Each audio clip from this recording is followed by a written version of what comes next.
All right, everybody, update time. So I've got back in my hands a rebuilt starter for the boat. This is the unit that came out of the boat, and we decided to go ahead and rebuild this one and put it back in for a couple different reasons. Number one, we didn't know what the heck kind of starter this was. We took it to a shop. They didn't really know, like auto parts store, whatever. They didn't really know by looking at it. There's no numbers. There's no, OEM stamp on it or Ford logo or anything like that. There's nothing. So we looked around, I think two different stores. They didn't know what it was. So that led me to take it to a starter alternator repair shop and found a spot that was actually 2 miles from my house. Guy that works out of a shop. It is a fantastic shop. He must have had a couple hundred starters in there. Everything was very, very well organized. You knew as soon as you walked in the door that they know what they're doing there. It looks that way, anyways. So he knew within about 10 seconds of what this came from. This is a Chrysler starter. And, he had some of the parts there potentially to fix it. Some of the parts he did have to order in. So the motor worked, generally speaking, fine. It was cleaned up, freshened up, whatever, brushes. I don't know what the heck he did. But the problem we had was the plunger mechanism and this gear on the end. So we had this rebuilt. Now that we know what this is, I did a quick search online. I think some of the new ones, I believe I saw one as low as 80. It didn't quite look like this, so I'm not really sure, but I did see them for about 100 to 120. We paid 150 plus tax on this. So a little bit more than what I was hoping to pay. But I mean, it's just quality work. I mean, everything was cleaned up, sandblasted, painted. The caps on the back were sandblasted, painted. So it really, really looks in good shape. The other thing is this starter should last a very long time. I mean, there's no reason to go out and buy a cheaper unit. So that's where we're at. We're going to throw this back in there. I'm going to try to hopefully get some cranking going tonight and see what happens to her.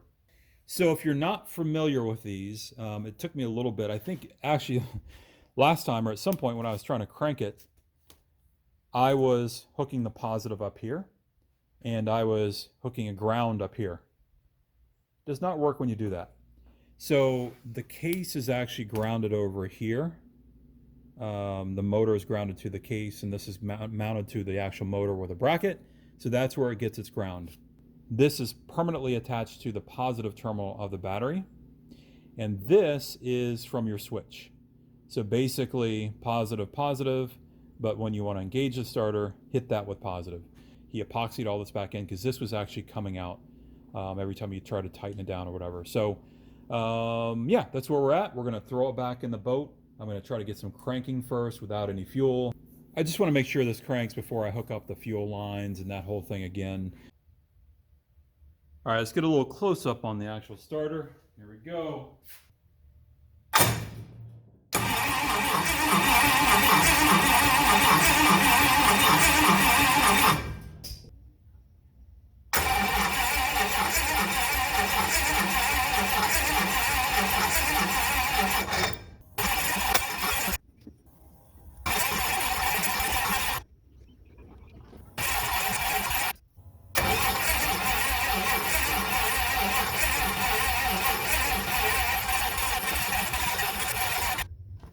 Well, damn.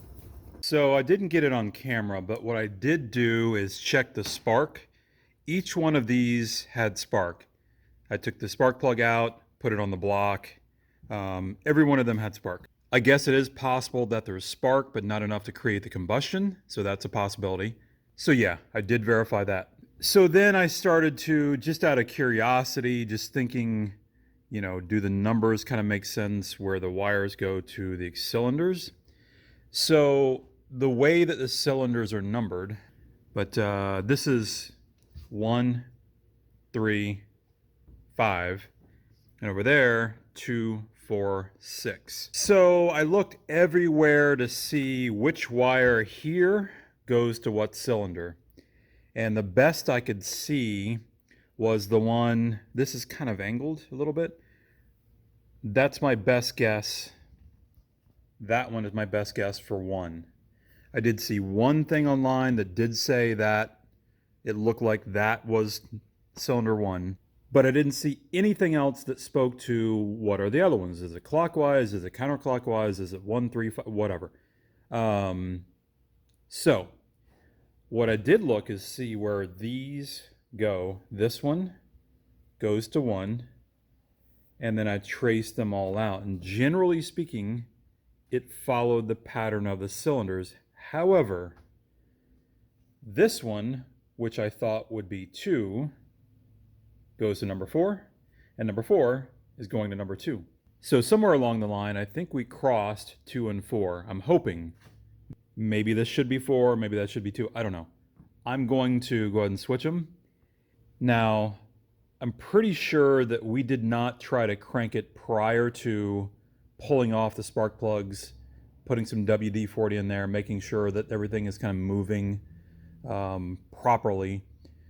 And then, so I suspect that we just put 2 and 4 on backwards. I don't know if that's enough to keep it from cranking, starting. I don't know. So what I'm going to do, cross my fingers, switch 2 and 4, and yeah, let's see what happens. I'm hoping that we'll at least start to get some combustion, some signs of life, and that's going to be my plan. So we'll see. So the other thing I'm going to do for good luck is I don't want to start this in my shop. I don't want it running in here, blowing everything around. So I'm going to leave it in the shop and try to crank it. Hopefully that'll bring me good luck. All right, so it's the next day. Did not crank, obviously. So a couple thoughts. I don't know if this is going to go clockwise or counterclockwise. There's probably Airboat people out there that are yelling at me right now. But so this is a left turn magneto, but it says from the drive end. So I'm assuming that it's this way. And then it's counterclockwise if you look at it from the back, and then clockwise if you look from the front. Anyways, so the other thing I didn't really think is I was thinking that's 1, 2, 3, 4, 5, 6, 7. That's going to be the firing order, not the cylinder order. So what I did last night after being frustrated and didn't start again is I hooked up it according to the firing order, which is on the back. I'll put a picture here in a second. So what I have right now is assuming that it's going to go clockwise, looking at it from the top, the front. That's according to the firing order. So let's give it a shot. Either way, I think the issue that I have is something related to spark at the right time. I do have spark. I'm assuming that it's strong enough. It looked okay, but I don't know. But I believe it's now down to spark at the right time. So I'm going to hook it up this way. If that doesn't work, if it doesn't crank, then I will hook it up in the reverse order, meaning if it's going the other way, based on the firing order. So let's try it the way I think it's going to work now. This is a test of the magneto in clockwise, looking at it from the front, firing order.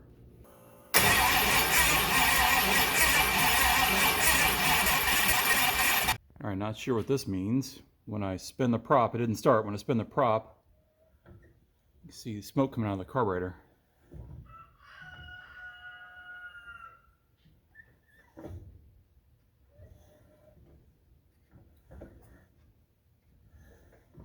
All right, in my quest to find something else wrong with it, took off the intake runners. Crusty on the outside here, but not clogged up. Here's a concern. That is number 1 cylinder. Number 2 looks a little more dry but crusty. And here's number 5.